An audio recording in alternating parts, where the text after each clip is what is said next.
균형 있게 하는 게 아주 중요해요. 균형 있게. 그래서 균형 있게 한다는 게 무슨 말입니까? 자, 세 가지 교육이 균형 있게 이루어지도록 우리가 조절을 해야 됩니다. 첫째는 복음의 본질, 사상적인 교육이에요.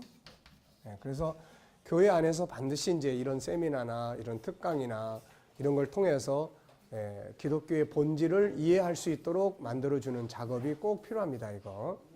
그 다음에 두 번째는 뭘까요?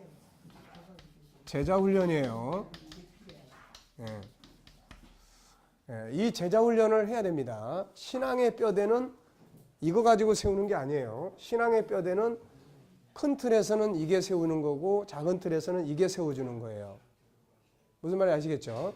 그래서 이 제자훈련, 이거 기초반, 세가족반부터 기초반, 중급반, 고급반까지만 체계 있게 딱 교육시키면은 성도들이 신앙의 체계가 세워질 수가 있어요.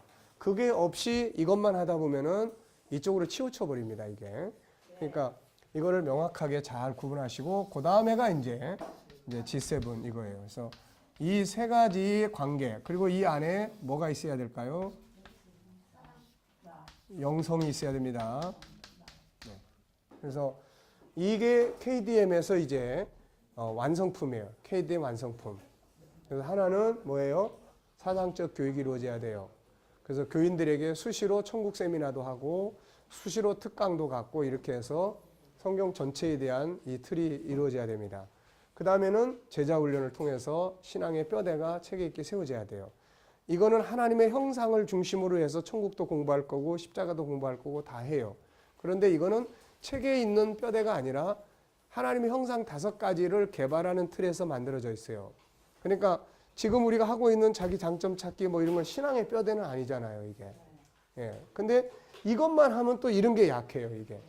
뭔가 뭐 기독교적인 교리는 잘 알고 있는데 삶이 하나도 안 되는 거야, 이게.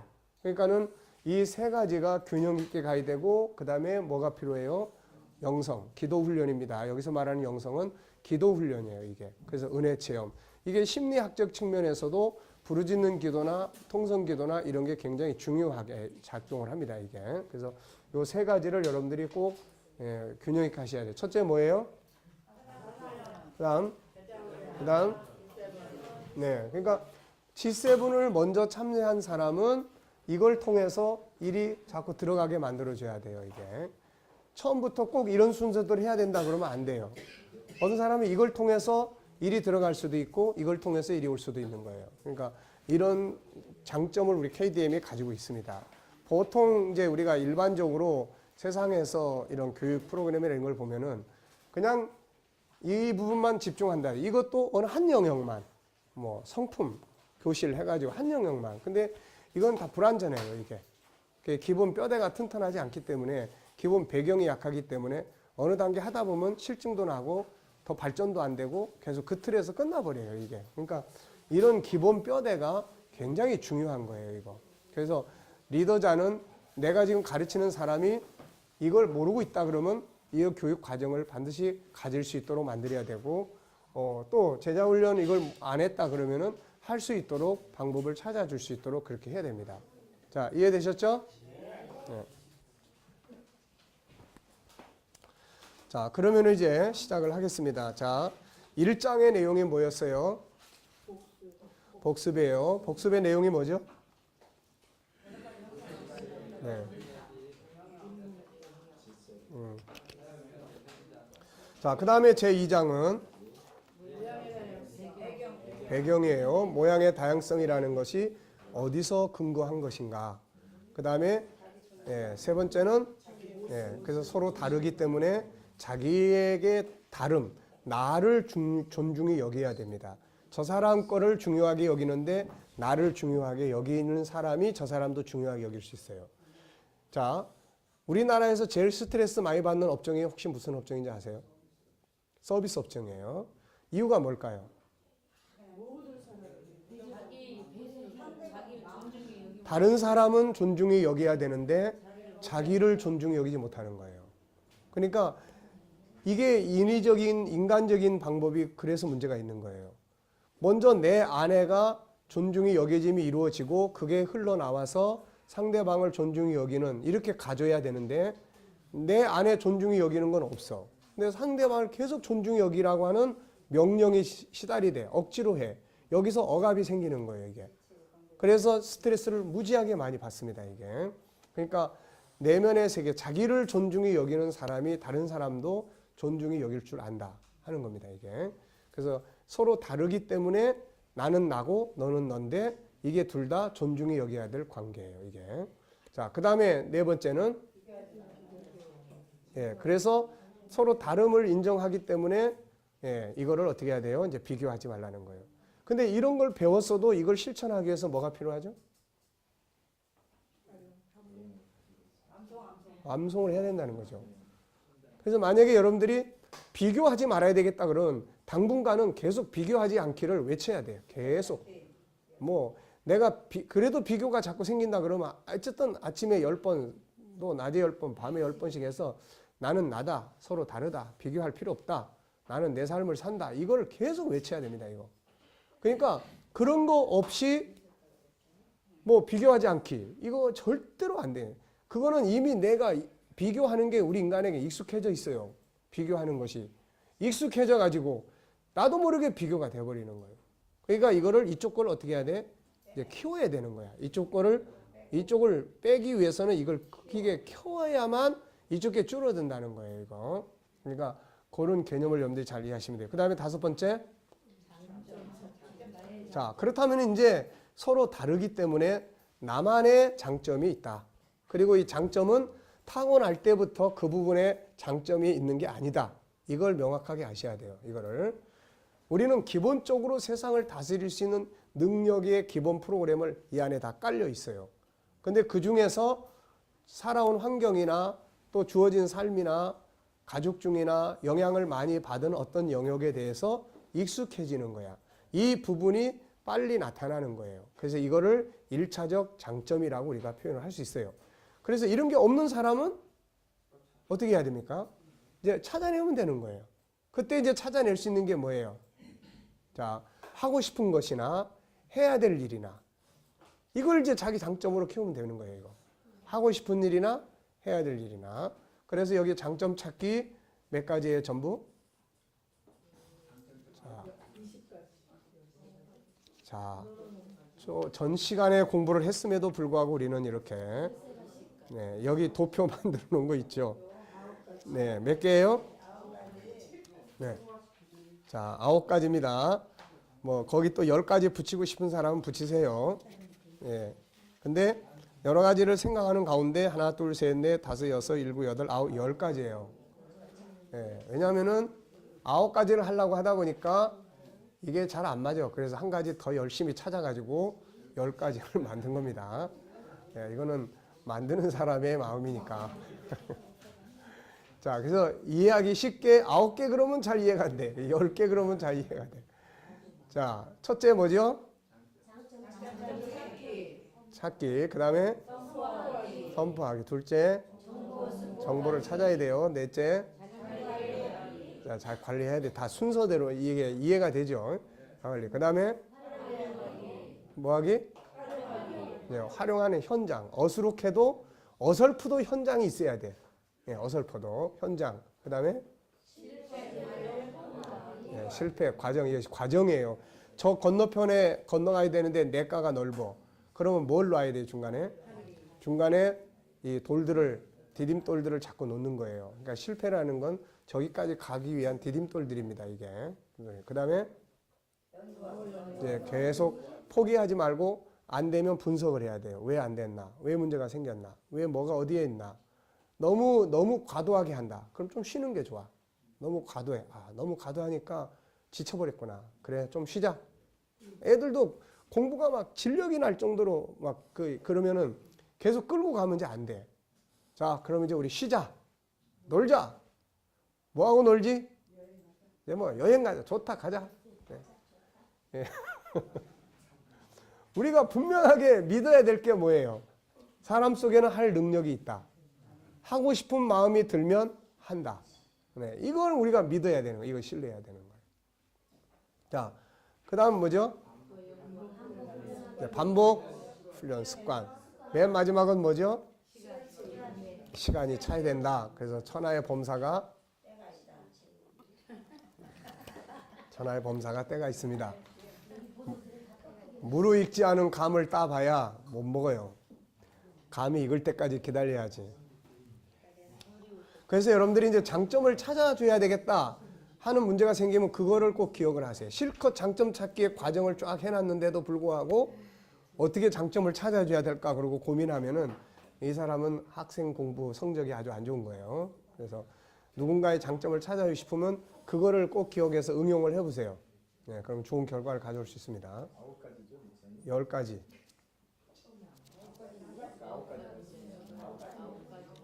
아니 10개 아니에요? 하나, 둘, 셋, 넷, 다섯, 여섯, 일곱, 여덟, 9개네. 근데 아까 누가 10개라고 그랬는데 누가 공감했어요? 네, 내가 딴 거 보고 이야기한 모양이네. 하나, 둘, 셋, 넷, 다섯, 여섯, 일곱, 여덟, 9입니다. 9. 자, 그 다음에 이제 7장으로 넘어가겠습니다. 7장. 7장은 이제 조금 쉬었다 가는 거예요. 그래서 하나님과의 만남. 네, 장점 개발하는데 하나님과의 만남이 무슨 의미가 있을까 그러는데요. 하나님과의 만남을 통해서 우리의 영이 생각의 폭이 커져요. 이게 생각의 폭이 커진다고요. 하나님과의 만남을 통해서 기도를 해. 기도하면 생각이 맑아지는 거예요. 이게 그러니까 이런 걸 통해서 뭔가 우리가 찾고자 하는 것이 더 투명해집니다. 그러니까 하나님과의 만남은 조명이라고 보면 돼요. 조명. 뭔가 비춰줘요. 그래서 더 많은 것을 발견하게 하고 그 다음에는 뭐예요? 더 이 찌꺼기들 우리가 뭘 찾아내려고 하는데 자꾸 찌끼들이 먼지들이 끼어 있으면 안 되잖아요. 그리고 자꾸 제거해주는 역할을 합니다.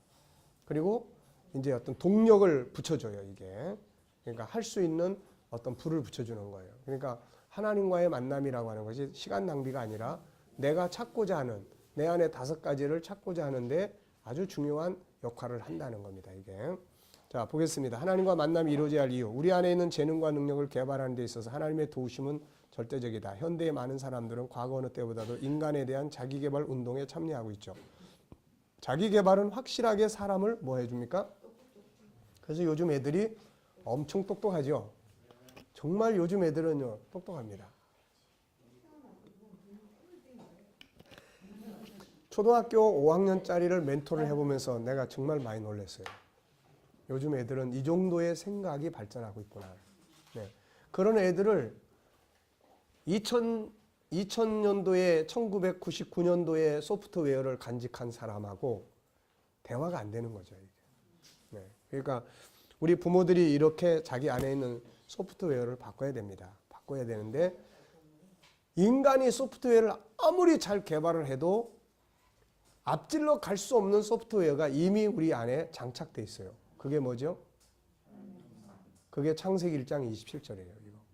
이거를 더 뛰어넘을 수 있는 소프트웨어는 없어요. 그러니까 우리가 부모가 이 소프트웨어를 잘 연구를 하면은 애들이 아무리 뛰고 또 뛰어도 어때요? 다 들여다볼 수 있는 거예요. 얘가 왜 이런 생각을 하는지 다 알게 되는 거예요. 이게. 그러니까 정말 놀라운 일이죠. 그래서 사람들은 하나님께 가까이 가는 것보다 자기를 개발하는 프로그램 쪽에 더 가까이 하고 있죠. 그러나 우리가 알아야 할 것이 있다. 진정으로 자기를 올바로 개발하기 위해서는 예수 안에서 하나님과 하나 되어야 한다는 점이죠. 이 밑에 이유를 이야기했습니다. 자, 맨 밑에는 우리가 원하는 삶 현장에 있어요. 돈 많이 벌고 지위도 얻고 권력도 얻고 사회적 신분도 높아지고 리더십도 갖고 이거 다 바라는 내용이에요.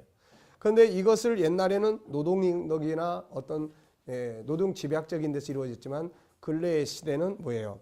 정보화 시대 또 뭐 이런 시대는 창의력, 인간관계, 그 다음에 자기 개발, 주도적 삶 이런 것들이 만들어냅니다.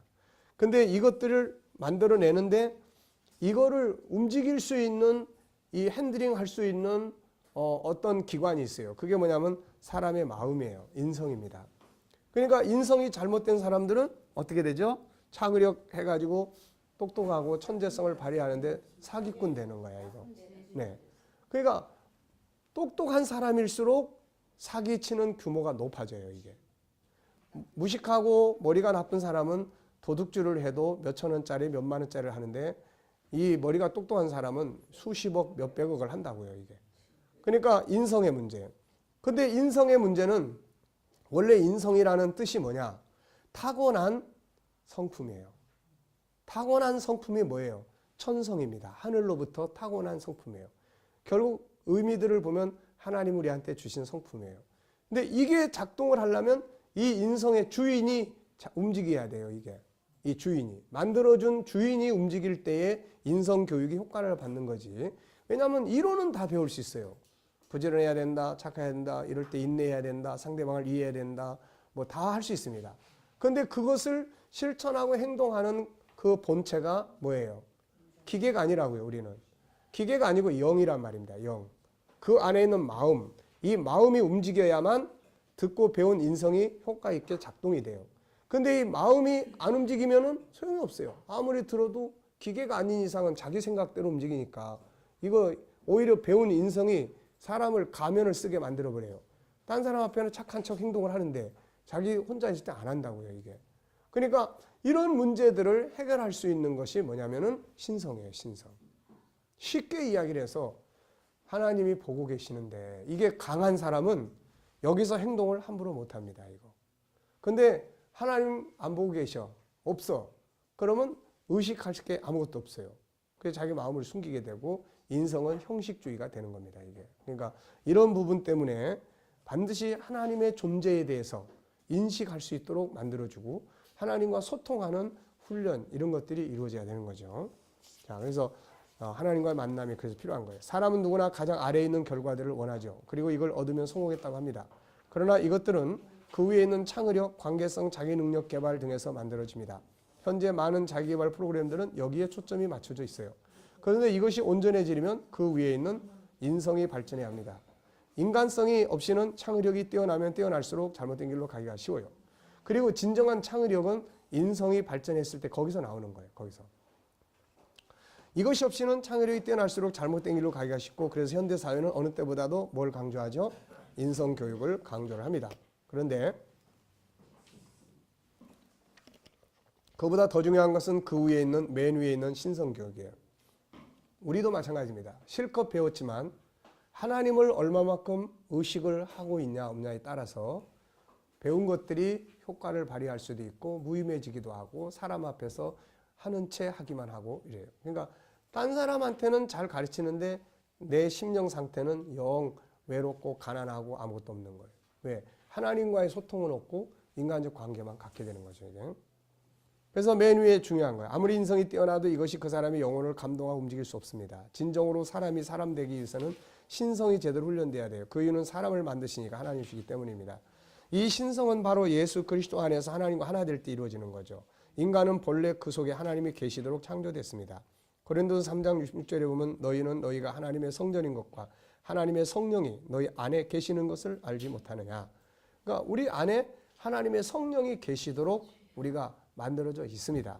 자기의 장점은 두 번째, 그리스도 안에서 하나님과 하나 될 때 빛을 발합니다. 다음에 사람들이 자기 장점의 빛을 발하게 된 가장 중요한 이유는 과연 무엇입니까? 여기에서 요셉이 열심히 수고했고 주도적 삶을 살았고 부지런했고 잘했고 능력 있게 일을 했다 해서 끝나면은 요셉 개인의 힘으로만 이루어진 거예요. 그런데 성경은 뭘 이야기합니까? 41장 38절 또 39절 40절 41절 이 전부 다 이 되는 과정 속에서 무엇이 이제 진행이 됩니까?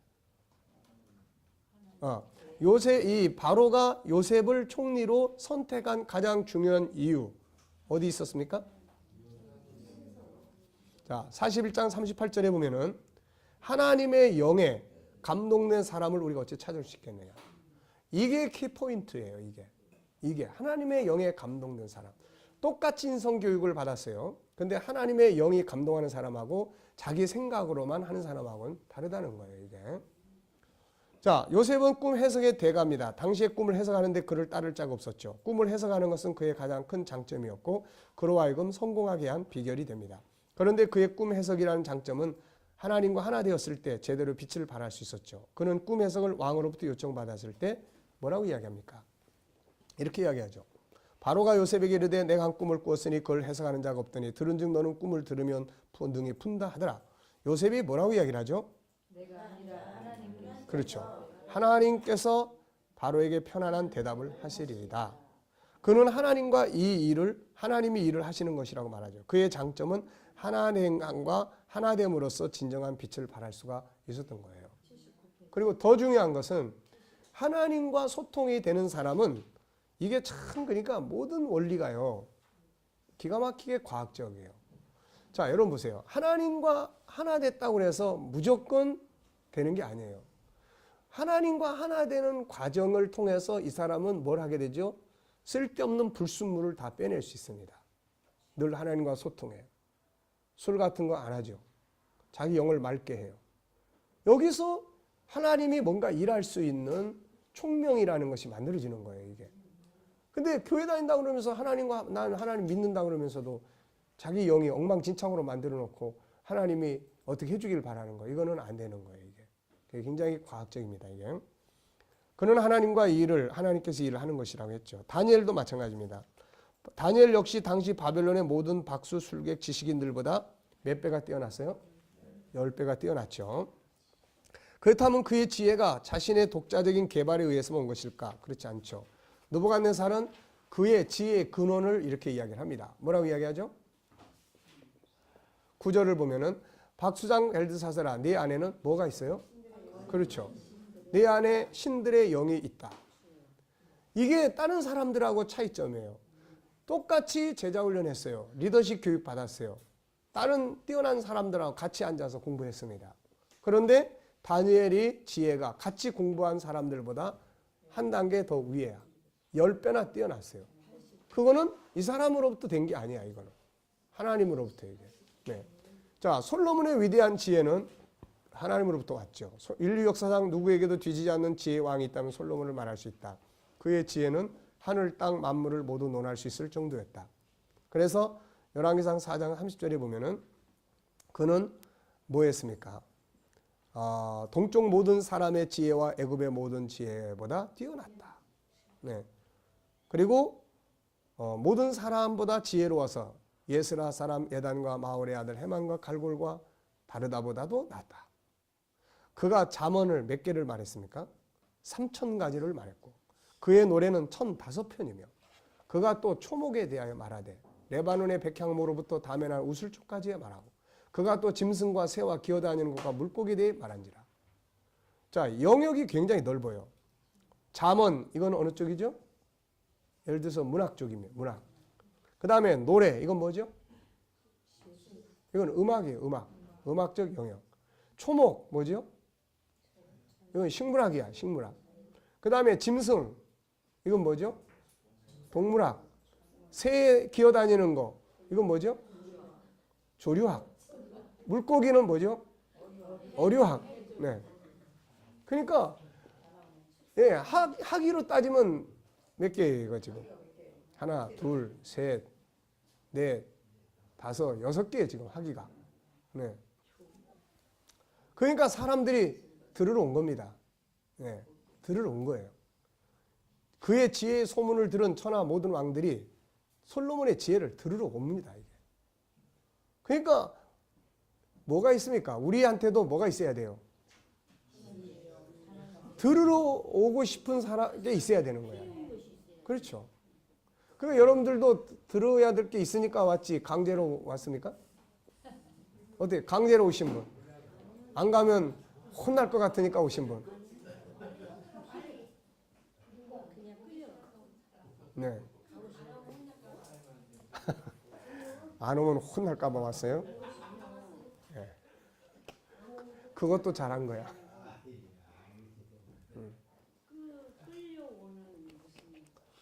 네. 그러니까 우리가 그런 부분을 자기 훈련을 그래서 해야 되는 겁니다. 네. 그러니까 내 설교 듣기 싫다고 가는 사람을 원망하면 돼요, 안 돼요? 네. 고맙다고 생각해야 돼. 그걸 통해서 나를 돌아보게 하는 거니까요. 네. 네. 자, 그의 위대한 지혜는 어디서 온 것입니까? 하나님께로부터 오는 거예요. 그날 밤에 하나님이 솔로몬에게 나타났습니다. 내가 내게 무엇을 주랴? 너는 구하라. 근데 이 속에서 우리가 중요한 사실을 하나 봐야 돼요. 그는 솔로몬에게 이 의지가 굉장히 강하고 있다는 겁니다. 이게 굉장히 강하고 왕이 되고 난 다음에 자신감이 없어요. 아버지가 세우니 나라를 통치할 자신감이 없는 거예요. 이거. 그래서 이 사람한테는 지금 가장 절박한 게 뭐예요? 지혜야 이거. 이 지혜가 필요한 거야. 그러니까 그런 열정과 의지가 일천번제의 자리를 만들었고 그런 열정과 의지가 진심을 다해서 하나님을 찾게 만드는 거예요. 그러니까 하나님께서 물어보잖아요. 그걸 물어보는 겁니다. 뭘 주면 좋겠느냐. 우리는 죽으라고 열심히 기도를 하는 것 같은데 막상 하나님이 나타나서 뭐 해줄까 그러면은 망설여. 그만큼 열망하는 게 없다는 거예요. 그리고 기껏 하는 말이 주여 뜻대로 하시옵소서. 네. 이거는 의지가 없는 거예요.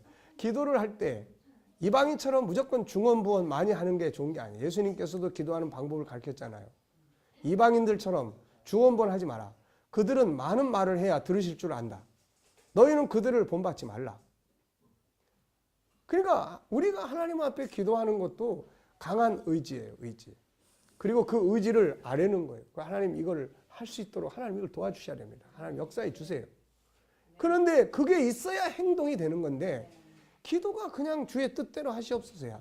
뭐 그냥 열심히 더군다나 방언 기도를 하다 보면 기도 실컷 했어도 자기도 지금 무슨 기도를 했는지도 몰라. 네. 죽으라고 떠들긴 했고 했는데 그 다음에 뭔 기도를 했는지도 몰라. 예. 그리고 나가가지고는 하는 게 하나도 없어. 하는 게. 그러니까 뭔 말인지도 모르고 하는 기도가 과연 자기 삶을 어떻게 바뀌느냐고요, 이거. 네. 그러니까 이런 문제들을 우리가 기도도 명확하게 해야 돼요, 명확하게. 물어보시잖아요, 하나님께서 뭘 줄까? 네. 이거 다 열정과 의지를 묻는 거예요. 하고자 하는 강렬함. 이게 절대적으로 필요합니다. 적어도 누가 뭐라고 딱 건드렸을 때 딱 튀어나올 수 있는 거. 네? 이게 필요한 거예요, 이게. 이게 우리에게 간절한 열망이 G7, 이걸 실천하겠다. 이 운동에 대한 간절한 열망이 있으면 딱 건드려도 자나깨나 꿈을 꿔도 그 꿈만 꾸는 거야, 이거. 그럼 하나님께서 나타나셔서 뭐 해줄까 그러면 하나님 G7입니다. 이거 하나님 G7입니다. 이걸 전국화 시켜주세요. 세계화 시켜주세요. 네? 세계 교회가 이걸 통해서 하나님의 형상의 모습을 찾아갈 수 있도록 이거 막 엉망진창인 게 너무 많잖아요. 이거. 그러면 이제 그때 하나님께서 알았다 그리고 역사할 수 있는 길들을 만나게 해주시고 사람도 만나게 해주고 막 그러지 않습니까 이게? 자, 지혜, 그의 지혜는 하나님께로부터 온 겁니다. 그는 가장 위대한 지식은 하나님을 경외하는 거라고 설명했습니다. 자, 잠언 1장 7절에 여호와를 경외하는 것이 지식의 근본이다. 네, 하나님을 섬기고 하나님과 하나 되는 것은 시간 낭비가 아니다. 그리고 무식한 사람들이나 하는 어리석은 게 아니에요. 가장 지혜롭고 똑똑한 사람은 이걸 아는 사람이에요. 하나님과 하나 되는 것이 바로 이게 비결이다.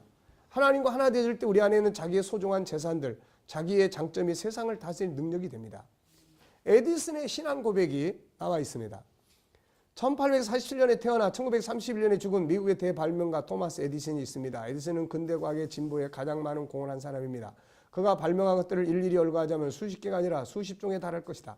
근 100여 년 동안의 과학자 중에 에디슨에 비할 만한 사람 하나도 없다고 합니다. 밀러는 그가 저술한 에디슨의 전기 인류에 은혜를 끼친 토마스 에디슨 중에 이렇게 말했습니다. 만약 에디슨에게 하나님의 계시가 없었다면 그에게 나아가야 할 방향을 제시해주고 그 길을 인도해주는 힘이 없었다면 그는 결코 과학과 수학의 분야에서 그렇게 정밀한 두뇌를 소유할 수 없었을 것이며 결국 우주의 오묘한 비밀을 깨닫지도 못했을 것이다.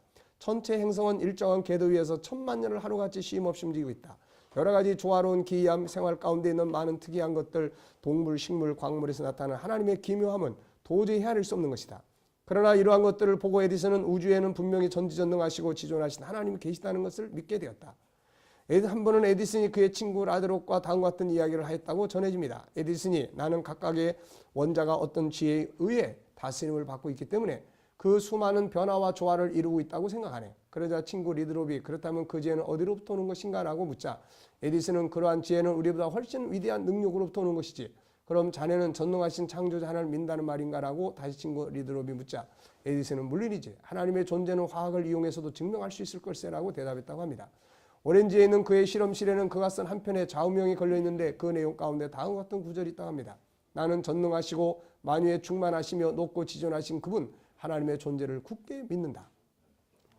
그러니까 진짜 똑똑한 사람은 이 어떤 절대적 존재를 인정을 안 할 수가 없는 거예요, 이게. 그래서 어떤 사람이 그렇게 이야기했습니다. 어설픈 철학은 하나님을 부인하게 하고 진짜 제대로 된 철학은 하나님께로 나아가게 만든다는 거예요, 이게. 네. 그래서 그는 천재는 99%의 노력과 1%의 영감이 되는 것이라고 했어요. 100% 인간의 노력만은 안 된다는 걸 고백합니다. 숫자상으로는 99%가 1%보다 크지만 그 1%가 결정적인 것이라면 99%보다 더 중요한 것이죠. 천재 과학자도 이걸 알고 있었기에 1%는 하늘의 계시 영감에다가 맡겨두고 있는 겁니다. 자, 이것뿐만이 아니에요. 관계학의 대가 데일 카네기예요. 과학적 측면에서 에디슨이 천재라면 인간 관계학의 천재는 이 데일 카네기입니다. 데일 카네기는 미국의 작가, 강사, 미주리주 메리빌의 농장 출신, 미주리주 워렌스버그에 위치한 유니버시티 오브 센트럴 미시어 당시 센트럴 미시어 스테이트 유니버시티를 졸업한 뒤 네브래스카에서 교사, 세일즈맨 등으로 사회활동을 시작하죠. 1912년 YMCA에서 성인을 대상으로 하는 대화 및 연설 기술을 강연하면서 이름이 알려지기 시작합니다. 사례를 중심으로 진행한 것이 특징이며 책 또한 그러하다. 선풍적인 인기에 더불어 카네기 연구소를 설립하고 인간 경영과 자기개발 강좌를 개설합니다. 대표 저서로는 데일 카네기 인간 관계론, 데일 카네기 성공대화론, 자기 관리론, 1% 성공 습관, 또 데일 카네기의 나의 멘토 링컨, 화술 1, 2, 3의 법칙 등이 있다. 그는 그에 져서 인간 관계론에서 신앙의 중요성을 굉장히 강조합니다. 이 사람은. 신앙이, 그 부모가 원래 목사 되기를 기도했는데 한때는 하나님을 떠났어요. 그러다가 나중에 다시 돌아왔습니다. 그는 심리학적인 입장에서 정신의학적인 입장에서 인간에게 신앙은 절대인 것이라고 정리하고 있어요. 그의 책에 나오는 이야기입니다. 윌리엄 제임스가 하버드 대학의 철학 교수로 있을 때 그는 고민에 대한 최대의 처방은 신앙의 믿음이라고 했다. 독자들은 이 사실을 발견하기 위해 하버드 대학까지 갈 필요 없다. 나의 어머니는 미주리주의 농장에서 이 사실을 발견했다. 홍수, 빚이든 재앙이든 어머니 행복스럽고 씩씩한 영혼을 굴복시킬 수 없었다. 나는 어머니가 일하면서 부르던 찬송가를 선명히 기억한다. 평화, 평화, 마음이 뛰는 평화여. 하늘에 계신 아버지께서 흘러떨어져 내 영혼을 영원히 채우시길 기도하노니 끝없는 사랑의 파도로 나를 감싸네. 종교는 나에게 정신적인 가치를 가져다 준다. 윌리엄 제임스의 말을 빌리면 그것은 나에게 인생의 새로운 열정, 보다 큰 인생, 보다 풍부하고 더 만족할 만한 인생을 베풀어준다. 신념과 희망과 용기를 가져줌으로 긴장한 불안과 두려움과 고민을 해소하게 한다. 나의 인생의 목적과 방향을 가르쳐준다. 나의 행복을 키워주고 건강을 증정시켜주고 한다.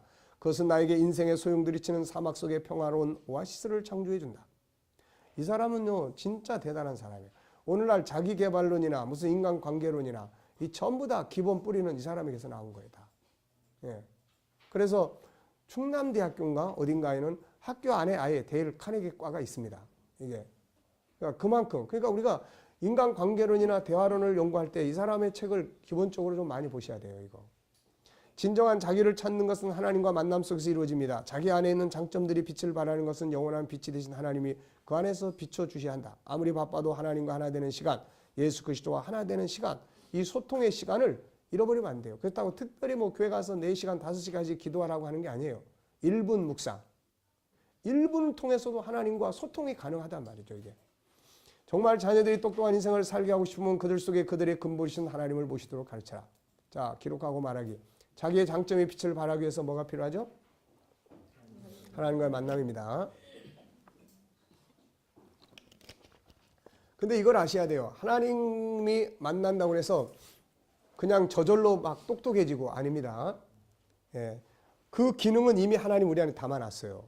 그래서 하나님과 하나 되는 걸 통해서 뭐 한다고 그랬죠? 그걸 개발할 수 있는 동기가 만들어지고 불순물이 제거되는 거예요. 이게. 불순물이. 거기에다가 감동이라는 게 주어져요. 감동. 그럼 이게 불을 붙여주는 거예요. 이게. 나머지는 어떻게 해야 됩니까? 이거. 우리 공부해야 돼요. 이거. 연구해야 됩니다. 연구도 안 하고 기도만 하면 막 저절로 착착착착 되는 줄로 생각하면 천만의 말씀이에요. 이거. 안 되는 겁니다. 그러니까 공부한 것들을 불순물이 끼지 않게 제거시켜주는 역할. 공부한 것들을 더 강하게 감동해서 움직일 수 있도록 만드는 능력. 지팡이가 하나님께서 새 지팡이 준 거 아니잖아요. 모세가 가진 지팡이인데 중요한 건 거기에 뭐가 플러스 되는 거예요. 하나님이 플러스 되는 거야. 그 지팡이에. 그러니까 일하는 지팡이는 모세가 쓰던 거. 거기에 하나님이 플러스. 그래서 역사가 만들어지는 겁니다. 다음에 도표를 채우고 설명해보자. 맨 밑에는 뭐 있죠? 우리의 간절한 소원이 있습니다. 그 위에 뭐 있죠? 예, 그걸 만들어낼 수 있는 뒤에 배경이 들어있습니다. 근데 그거 온전해지려면 위에 뭐 있어야 돼요? 인성. 그 다음에 그 위에 신성이 있어야 됩니다. 그래서 신앙은 심리학적 차원에서 보면요. 종교적 개념에서는 단순 구원이라는 틀 속에 있지만 심리학적 개념이나 자기 개발론 쪽에서 보면은 자기를 개발하기 위해서 필수적 과정이 신앙이에요. 이거. 신앙입니다. 그리고 이런 측면에서 우리는 사람들에게 신앙에 대해서 이야기 나눌 수 있는 거예요. 이게. 그래서 데일 카네기나 이런 사람들은 항상 신앙을 권장합니다. 뭐 칼 융이라든지 또 뭐 애들러 같은 사람들도 마지막에 가서는요 다 신앙생활 해라는 거예요. 다. 네. 그러니까 그게 인간이 치료할 수 있는 심리학의 단계를 뛰어넘어 버리는 상황을 이게 할 수 있는 거예요. 이게. 자, 그 다음에 요셉, 다니엘, 솔로몬 등의 성공에 주는 비결은 공부 하나도 안 하고 성공한 사람들이 아니에요. 다 애굽의 학문을 통달한 사람들이고 바벨론의 학문을 통달한 사람들이에요. 다. 왕궁에서 오늘날로 말하면 왕립대학교에서 다니엘은 공부한 사람이라고 이 사람이. 그러니까 이런 점들을 우리가 간과하면 안 돼요. 모세를 하나님이 쓰니까 무조건 한 게 아닙니다. 모세가 40년 동안 애굽에서 왕자로서 그 학문과 리더십 학술을 다 통달한 사람이에요. 이런 게 없이 그냥 하나님이 어떻게 해? 이거는 완전히 우리나라식의 샤머니즘적인 거예요. 이거. 네, 그러니까 이런 점들을 우리가 분명히 잘 이해해야 돼요. 솔로몬은 가장 위대한 지식이 뭐라고 했습니까? 뭐 생물학, 무슨 뭐 어류학, 조류학 다 했지만은 가장 뛰어난 지식은 하나님을 경외하는 것. 이렇게 이야기하는 거예요. 에디슨의 고백은 뭐예요? 전능하신 지혜로우신 자가 지혜를 주지 않고 밝혀주지 않으면 이거 발견해낼 수 없다는 거예요. 이 사람 이야기는. 데일 카네기 역시 인간관계학에서도 가장 중요한 것은 뭡니까? 신앙이에요. 신앙. 자, 과제 외치기. 다 같이 시작. 하나님은 중요한 나의 파트너다. 네, 이거를 매일 아침마다 암송하는 거예요. 외치는 거야. 그러니까 자기가 이루고 싶은 거, 자기가 살고 싶은 거. 자, 사모님 어떻게 살고 싶죠? 살고 싶은 거. 난 이렇게 살고 싶다. 그럼 어떻게 해야 돼? 맨날 외치는 거야. 자나깨나 외치는 거야. 그러면은 내 뇌가 그거를 알아들어요. 그리고 그거를 할 수 있는 세팅을 시켜줘. 우리 온몸에다가. 그리고 그때부터는 이제 그렇게 살고 싶은 쪽에다가 관점을 두고 이제 정보도 수집하고 뭣도 연구하고 가다 보면 나중에 그렇게 살게 되는 거예요. 근데 어떻게 살고 싶죠? 저는 행복하게 살고 싶습니다. 근데 사는 거 보니까 불행한 길로 자꾸 가. 불행한 길로. 여러분 딴 거 하나도 없어요. 성공하는 사람은 성공하는 길로 가는 거야. 불행한 사람은 불행한 길로 가는 거예요. 누가 가라고 그래서 그 길로 가는 게 아니야. 자기가 가는 거지 이거. 그러니까 그런 부분들을 뭐 해답이 없어서가 아니에요. 자, 지금 나의 삶은 어떤가? 하나님께로부터 멀어진 상황에서 자신의 장점을 개발하려고 노력하고 있지는 않는지 돌아보자. 그리고 이제 나의 장점을 하나님 앞에서 기도와 말씀 안에 개발하도록 방향을 바꿔보자. 자, 하나님과 멀어진 상황에서 자신의 장점을 개발하려고 하는 거. 이거는 안 되는 거예요. 그거는 인간이 인간을 개발 못합니다. 이 점을 알아야 돼요. 심리학이나 교육학이 아무리 인간에 대해서 이야기를 해도 분명하게 말할 수 있는 건 인간을 모른다는 거예요. 인간을 몰라요. 다 끝에 가서 자기 실현, 안에 뭔가 있어. 이걸 찾아내야 돼. 다 이야기하는데 그 안에 있는 게 뭐야? 그럴 때는 아무도 몰라요. 뭐 칼륨도 그런 이야기하고 메슬로도 뭐 자기 그런 이야기하고 무슨 뭐 다 이야기를 해도 그러면 그 안에 있는 자기는 뭔데? 그건 몰라. 그거는 창조주만 아는 거예요. 창조주만. 그러니까 우리가 이런 절대적 확실 있는 복음을 가지고 있으니까 자신감 있게 우리가 개발을 해야 됩니다. 모순 두 가지 이야기했죠. 그리스도인들의 모순이 뭐라고 그랬어요? 하나님 보고 다 해달라고 그러고 자기는 개발을 안 한다는 거예요. 자기는 아무것도 안 하려고 하는. 그 다음에 또 세상은 어떤 모순을 가지고 있죠? 자기가 개발을 열심히 합니다. 그게 똑똑해져. 그러면서 똑똑해지다 보니까 자기가 뭐가 되는 거야? 창세기 3장에서 마귀가 네가 신이야. 하나님이 네가 신처럼 될까봐 하나님과 못 먹게 한 거야. 그래서 다 자기가 신이 돼버리는 거예요. 그러니까 하나님께 못 돌아오는 거예요. 네. 그래서 우리가 이거 하는 이유가 그 중에 하나가 뭐라고 그랬습니까? 우리가 이거 안 하면 우리 자녀들 젊은 층들이 세상에 나가서 다 그 공부하면서 하나님 다 버린다고요. 이거. 그러니까 우리는 하나님 안에서 이런 존재라는 걸 명확하게 알고 이 속에서 세상을 다스리는 자기를 개발해 나가고 찾아가는 이런 부분들을 우리가 만들어야 됩니다. 무슨 말인지 아시겠죠? 자, 8장으로 넘어가겠습니다. 자, 이제는 여기서 이제부터 앞부분은 자기 장점이에요. 그래서 이제부터는 상대방과의 좋은 관계를 갖는 가장 중요한 방법이 뭐예요? 그렇죠. 근데 나의 장점을 찾을 줄 아는 사람은 나한테도 이런 게 있는 거 보니까 상대방도 분명히 좋은 장점이 있구나. 이걸 이제 인정하기 시작하는 거예요. 인정하기. 사람은요, 자기가 가지고 있는 것 이상을 인정하려고 하지 않습니다. 그게 아주 고약한 마음이죠. 내가 경험하고 있는 것, 내가 공부한 것, 그 이상은 인정을 안 하려고 그래요. 그러다 보니까 항상 내 밑에 있는 사람하고 친해지려고 그러지 나보다 더 많이 배운 사람하고 친해지려고 하질 않습니다. 네, 이런 게 모순이에요, 이게. 그 이유가 뭐냐? 그게 열등감이라고 하는 겁니다. 알게 모르게 열등감, 비교의식이 작용을 하고 있는 거예요. 언제든지 오픈을 해서 더 나보다 나은 사람이 있으면 한마디라도 좀 들으려고 하고, 이게 인간관계에서 그래요. 제가 직장에 딱 취업한 사람들한테 이제 먼저 와서 상담하라고 이야기를 합니다. 자, 직장생활을 어떻게 하면 잘할 수 있느냐. 3가지를 꼭 이야기해줘요. 여러분도 상담을 하면서 처음 취업한 사람들에게 이야기를 꼭 들려주세요. 첫째, 좋은 관계 맺는 방법. 우선 가면 좋은 관계 맺어야 돼. 자, 어떻게 하면 좋은 관계 맺죠? 여러분이 한번 생각을 해보세요.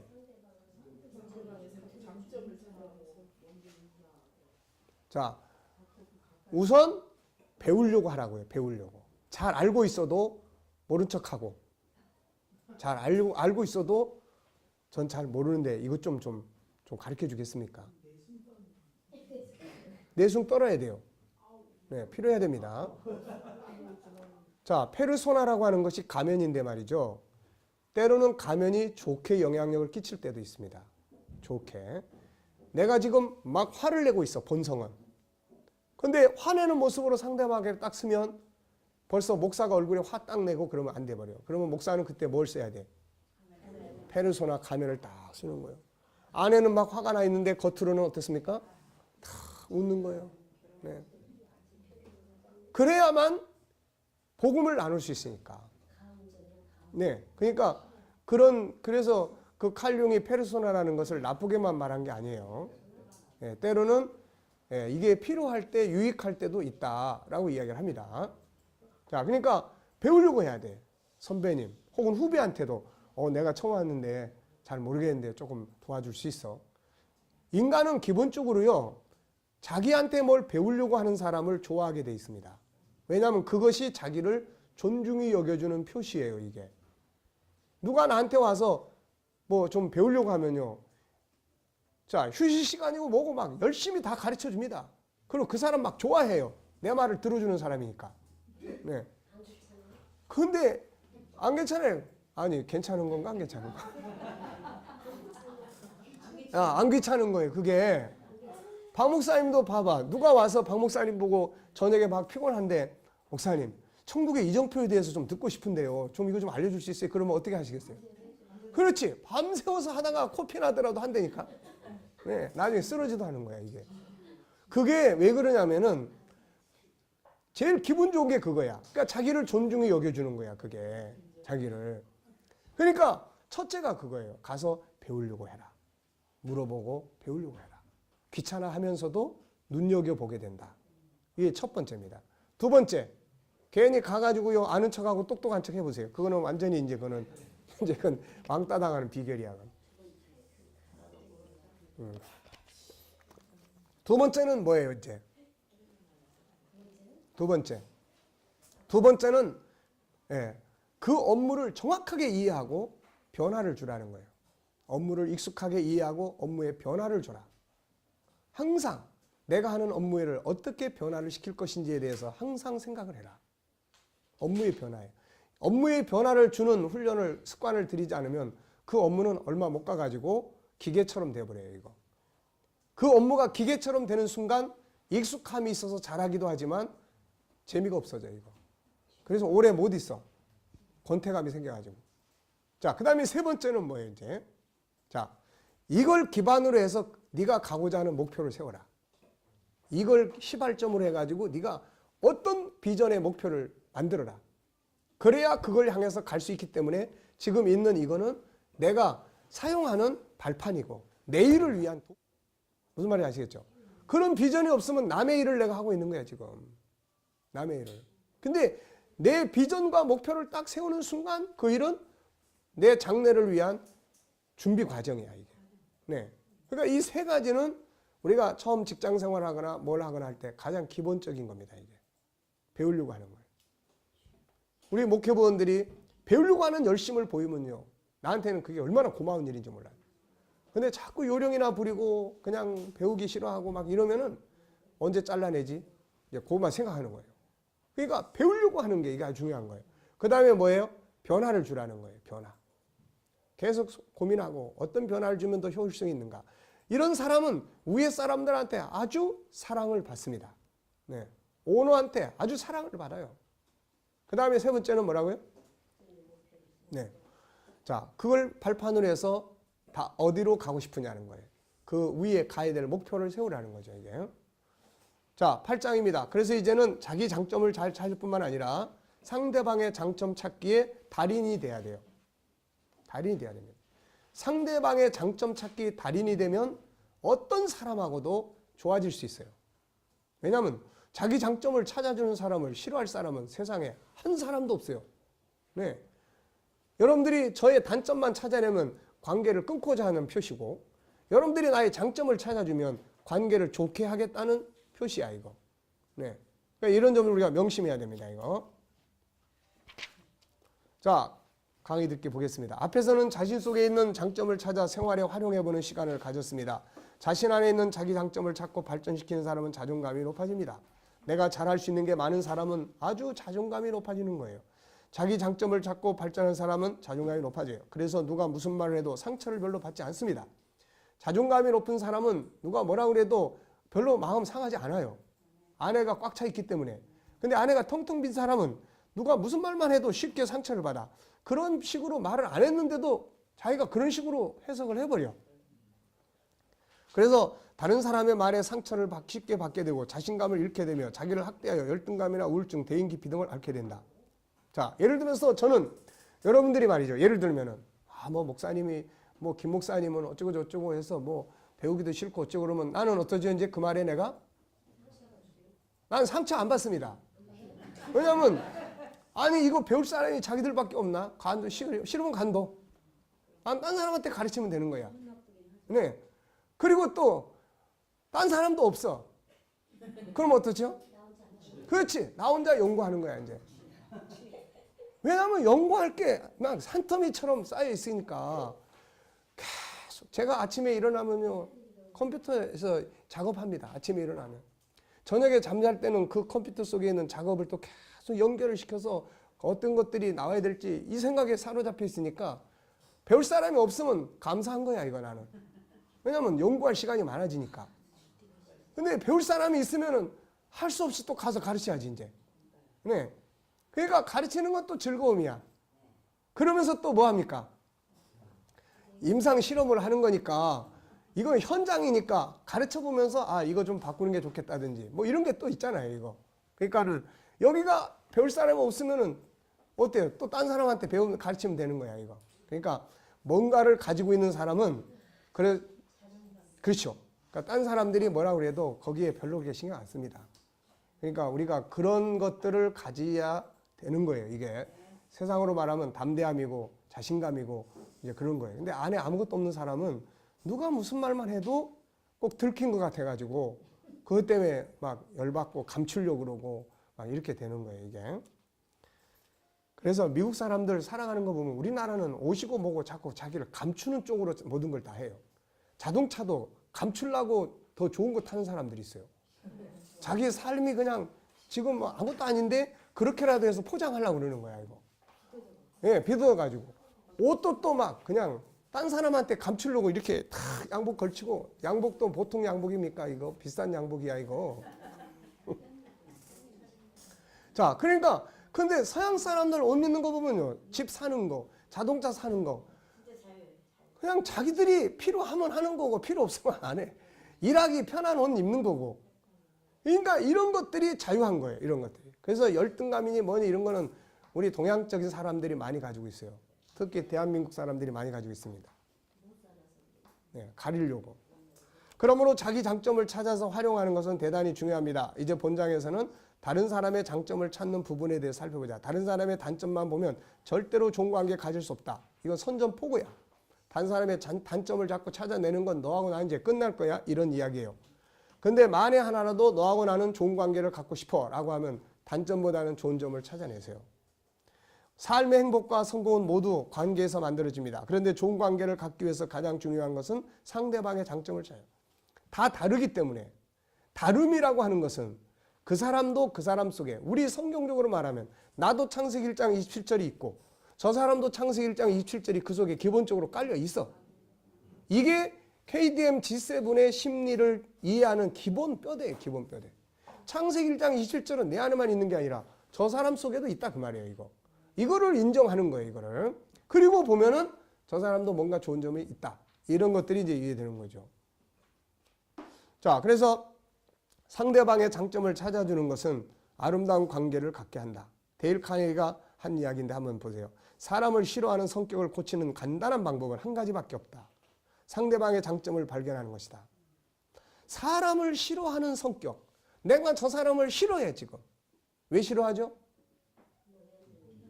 단점만 보이니까 싫어하는 거야. 네. 그러면 저 사람하고 내가 싫어한다고 끝날 일이 아니야 이거. 좋아해야 돼. 좋은 관계를 만들어야 돼. 원수를 사랑해야 돼. 저 왼수 때문에 내가 망하게 생겼다고 지금. 그러려면 어떻게 해야 돼? 그렇지. 좋은 점만 찾아보는 거야. 예수님께서 만약에 우리에게서 창세기 1장 20절에 이 근본적 좋은 점을 우리에게서 찾지 못한다면 예수님이 우리 다 버렸어요. 다 버려. 예. 귀신 들려서 무덤 사이에 있는 사람도 음행하던 여인도 그 속에 들어있는 주님이 만들어 놓은 그 창세기 1장 27절 이거 보니까 살려내는 거야. 이거 보니까. 네. 근데 그 나타난 겉에 나타난 그것만 보는 사람들은 돌멩이 들고 다 죽이자는 거예요. 다. 그러니까 우리도 마찬가지예요. 우리 나타나는 것만 보면은 돌멩이 들고 죽이려고 대들 사람들이 한둘이 아니야. 근데 뭘 봐야 돼? 네, 너무 열이 지금 많이 오르고 있기 때문에 10분간 휴식을 하겠습니다. 그래서 열을 좀 식혀야 돼.